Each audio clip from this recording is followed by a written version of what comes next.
Welcome to movie brand. മലയാളികൾക്കേറെ പ്രിയങ്കരിയാണ് നടി മഞ്ജു വാര്യർ. സോഷ്യൽ മീഡിയയിലെല്ലാം നടിയുടെ വിശേഷങ്ങൾ വൈറലായി മാറാറുണ്ട്. കൊച്ചിയിൽ നടി ആക്രമിക്കപ്പെട്ട കേസിൽ അതിജീവിതയായ നടിയുടെ അടുത്ത സുഹൃത്തും കേസിലെ പ്രധാന സാക്ഷിയുമാണ് മഞ്ജു വാര്യർ. നടി ആക്രമിക്കപ്പെട്ടതിന് പിന്നാലെ മറൈൻ ഡ്രൈവിൽ പരിപാടിയിൽ വെച്ച് മഞ്ജു വാര്യർ ആണ് ഈ സംഭവത്തിൽ ക്രിമിനൽ ഗൂഢാലോചന ഉണ്ടെന്നും സത്യം പുറത്തുവരണമെന്നുള്ള കാര്യം വെളിപ്പെടുത്തുന്നതും. തുടർന്നുള്ള അന്വേഷണത്തിലാണ് നടൻ ദിലീപ് 8ാം പ്രതിയാകുന്നതും 3 മാസത്തോളം ജയിൽവാസം അനുഭവിച്ചതും. ദിലീപും മഞ്ജു വാര്യരും തമ്മിലുള്ള വിവാഹബന്ധം തകരാൻ നടി കാരണമായതിലുള്ള വൈരാഗ്യമാണ് പൾസർ സുനിക്കും സംഘത്തിനും പീഡന കൊട്ടേഷൻ കൊടുക്കുന്നതിന് പിന്നിലെന്നാണ് കേസ്. അതിനിടെ മഞ്ജു വാര്യരും സംവിധായകൻ ശ്രീകുമാർ മേനോനും ചേർന്ന് ദിലീപിനെ ഈ കേസിൽ കുടുക്കിയതാണെന്നുള്ള ആരോപണങ്ങളും ഉയർന്നു. ഇപ്പോഴിതാ ഒരു TV ചാനലിന്റെ സ്റ്റിംഗ് ഓപ്പറേഷനിൽ പൾസർ സുനി വെളിപ്പെടുത്തുന്ന ചില കാര്യങ്ങളാണ് ശ്രദ്ധിക്കപ്പെടുന്നത്. മഞ്ജുവോ ശ്രീകുമാർ മേനോനോ ഇതിന് പിന്നിൽ ഇല്ലെന്ന് പൾസർ സുനി പറയുന്നു. മഞ്ജുവിനെ കണ്ടാൽ അറിയാം ശ്രീകുമാർ മേനോനുമായി ബന്ധമില്ലെന്നും സുനി പറയുന്നു.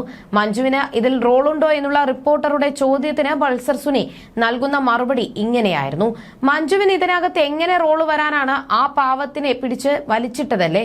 ഇവർക്കെതിരെയുള്ളവരെയൊക്കെ ഇതിലേക്ക് കൊണ്ടുവന്നതാണ്. മഞ്ജുവിന് ഇഷ്ടമില്ലാത്ത ഒരാളാണെങ്കിൽ അയാളെ കുടിക്കിയതാണെന്ന് പറയുക, അങ്ങനെയുള്ള രീതിയിൽ വലിച്ചിട്ടതാണ്. ദിലീപും കാവ്യ മാധവനും തമ്മിലുള്ള അടുപ്പത്തെക്കുറിച്ച് അതിജീവിത മഞ്ജു വാര്യരെ അറിയിച്ചെന്നും ഇത് വിവാഹമോചനത്തിലേക്ക് നയിച്ചുവെന്നും ഇതിലുള്ള പ്രതികാരമായിട്ടാണ് കൊട്ടേഷൻ നൽകിയത് എന്നുമാണ് കേസിൽ പറയുന്നത്.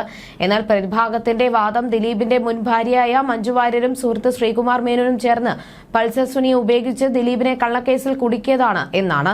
എന്നാൽ മഞ്ജുവും ശ്രീകുമാർ മേനോനും ഇക്കാര്യത്തിൽ നിരപരാധികളാണെന്നാണ് പൾസർ സുനി ഇപ്പോൾ വെളിപ്പെടുത്തിയിരിക്കുന്നത്. ദിലീപ് തന്നെ ചതിച്ചുവെന്നും പൾസർ സുനി പറയുന്നു. ഈ നിമിഷം വരെ ദിലീപിനെതിരെ കാര്യങ്ങളൊന്നും പറഞ്ഞിട്ടില്ല. ഇനിയും ചില കാര്യങ്ങൾ തുറന്നു പറഞ്ഞാൽ വേറെ ചിലർക്ക് കൂടി ഉത്തരം പറയേണ്ടി വരുമെന്നും പൾസർ സുനി പറയുന്നുണ്ട്. നടി ആക്രമിക്കാൻ 1.5 കോടിയുടെ കൊട്ടേഷനാണ് ദിലീപ് കൊടുത്തത് എന്നാണ് പൾസർ സുനി പറയുന്നത്. മുഴുവൻ പണവും ഇതുവരെ കിട്ടിയിട്ടില്ല എന്നും ഇനിയും 80 ലക്ഷം രൂപ കിട്ടാനുണ്ടെന്നും സുനി പറയുന്നു. കേസിലെ നിർണായക തെളിവായ മൊബൈൽ ഫോണും മെമ്മറി കാർഡും സുരക്ഷിതമായിരിക്കുന്നുണ്ടെന്നും അത് ഇത്രയും നാൾ കണ്ടെത്താനാകാത്തത് പോലീസിന്റെ കുഴപ്പമാണെന്നും പൾസർ സുനി പറയുന്നു. മാത്രമല്ല, മെമ്മറി കാർഡിലുള്ള പീഡന ദൃശ്യങ്ങൾ 5 പേരെങ്കിലും കണ്ടിട്ടുണ്ടെന്നും പൾസർ സുനി പറഞ്ഞു. പേടിച്ചിട്ട് പലരും പുറത്തു പറയാത്തതാണ് എന്നും സുനി പറഞ്ഞു. ജയിലിൽ കഴിയവേ തനിക്ക് മർദ്ദനം നേരിട്ടുവെന്നും പൾസർ സുനി പറഞ്ഞു. തൃശൂരിലെ വിയ്യൂർ ജയിലിൽ വെച്ച് തന്നെ അടിച്ചു നശിപ്പിച്ചു. അതിനുശേഷമാണ് ദിലീപിന് കത്തെഴുതിയത്. സ്വന്തം കൈപ്പടിയിൽ എഴുതിയ അമ്മയ്ക്ക് കൈമാറിയ കത്താണെന്ന് സുനി സമ്മതിക്കുന്നു. ആ കത്ത് അയച്ചത് ഒരു മുന്നറിയിപ്പായിരുന്നു എന്നും അതിനുശേഷം ജയിലിൽ വെച്ച് ആക്രമണം ഉണ്ടായിട്ടില്ലെന്നും പൾസർ സുനി പറഞ്ഞു. അതേസമയം നടി ആക്രമിക്കപ്പെട്ട കേസിലെ അന്വേഷണം വഴിതെറ്റുന്നത് മഞ്ജു വാര്യരുടെ ഒരു പ്രസ്താവനയ്ക്ക് പിന്നാലെയാണെന്ന് സംവിധായകൻ ശാന്തിവിള ദിനേശ് അടുത്തിടെ പറഞ്ഞിരുന്നു.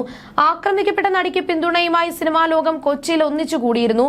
സിനിമാക്കാർ ഒന്നടങ്കം അതിജീവിതയ്ക്ക് പിന്തുണ പ്രഖ്യാപിച്ചു. അപ്പോഴാണ് ഈ ആക്രമണത്തിന് പിന്നിൽ ഒരു ഗൂഢാലോചനയുണ്ട്, കൊട്ടേഷൻ കൊടുത്തതാണ് ഒരാൾ, അത് അന്വേഷിക്കണമെന്ന് മഞ്ജു വാര്യരുടെ ഇടിവെട്ട് ഡയലോഗ് വരുന്നത്. കേസ് വഴിതിരിയുന്നത് അവിടെ വെച്ചിട്ടാണ്. ഈ ഉജ്ജ്വല നിരീക്ഷണം എങ്ങനെ മഞ്ജു വാര്യർക്ക് കിട്ടിയെന്ന് എല്ലാവരും ആലോചിച്ചു. വേറെ ആരുമല്ലല്ലോ, മഞ്ജു വാര്യർ അല്ലേ പറയുന്നത്, സാക്ഷാൽ ദിലീപിന്റെ 1ാം ഭാര്യ. അതോടെ അതുവരെ എല്ലാവരും ചിന്തിച്ച കാര്യം താഴെ പോയി.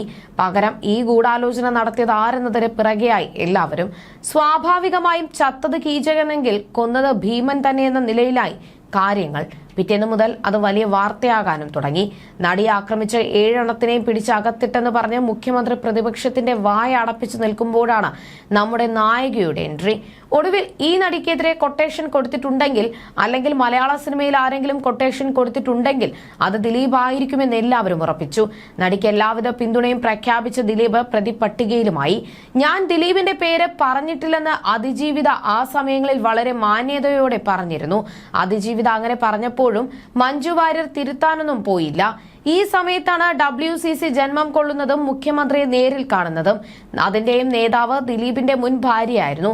പത്രങ്ങളിലും ചാനലുകളിലും ഈ സംഘടന അവർ അർഹിക്കുന്നതിന്റെ 100 ഇരട്ടി പ്രാധാന്യം നേടി. പ്രതാപിയായ കാലത്ത് സഹായിക്കാതിരുന്ന ദിലീപിനെ ഒതുക്കാൻ കിട്ടിയ അവസരം ചില മാപ്രകൾ നന്നായി ഉപയോഗിച്ചു എന്നതാണ് അക്കാലത്ത് കണ്ട വിരോധാഭാസം. കലാഭവൻ മണിയുടെ മരണമടക്കം പലതും ദിലീപിന്റെ തലയിൽ വെച്ചു കൊടുക്കുന്ന സംഭവങ്ങൾ വരെ ഉണ്ടായിരുന്നു. ദിലീപിന്റെ വസ്തുവകകളുടെ മതിലിടിക്കലായിരുന്നു DYFIയുടെ അക്കാലത്തെ ജോലി. ദേപ്പുട്ടു പൂട്ടിക്കാൻ മറ്റൊരു കൂട്ടരും ചാലക്കുടിയുടെ D സിനിമാസ് തകർക്കാൻ പുറമ്പോക്ക് കയ്യേറിയാണ് നിർമ്മിച്ചതെന്ന് പറഞ്ഞ് ഒരു കൂട്ടരും. ദിലീപിന്റെ ദാമ്പത്യ ജീവിതം പരാജയപ്പെട്ടതിനെ കുറിച്ച് മുൻപത്തെ ഒരു കൊടികുത്തിയ സിനിമ മാധ്യമ പ്രവർത്തകനടക്കം രംഗത്ത് വന്നിരുന്നു. ഒരാൾ വീണപ്പോൾ അല്ലെങ്കിൽ ഒരു വ്യക്തിക്കെതിരെ സംശയദൃഷ്ടി വന്നപ്പോൾ എന്തെല്ലാം വിരോധമാണ് തീർത്തത്.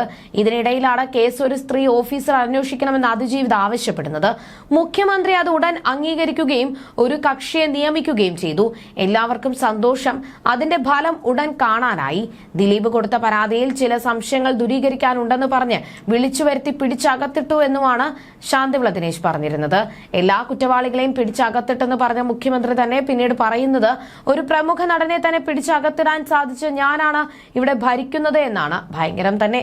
85 ദിവസം ജയിലിൽ കഴിഞ്ഞപ്പോൾ ദിലീപിന് സ്വാഭാവികമായും ജാമ്യം കിട്ടി. കേസ് കോടതിയിലെത്തിയപ്പോൾ ഒരു പെൺ ജഡ്ജി വേണമെന്ന ആവശ്യം നടി ഉയർത്തിയപ്പോൾ അതും അംഗീകരിക്കപ്പെട്ടു. അപ്പോഴും അതിജീവിത ദിലീപിന്റെ പേര് പറഞ്ഞിട്ടില്ല. എന്നെ നശിപ്പിക്കാൻ ആരൊക്കെ ഒന്നിച്ചു നിന്നോ അവർ ശിക്ഷിക്കപ്പെടണമെന്ന് മാത്രമാണ് അതിജീവിത പറഞ്ഞിട്ടുള്ളതെന്നും ശാന്തിവിള ദിനേശ് പറഞ്ഞിരുന്നു. ഈ കേസിൽ വിധി പറയരുത്, യഥാർത്ഥ കുറ്റവാളികളെ ശിക്ഷിക്കരുത്.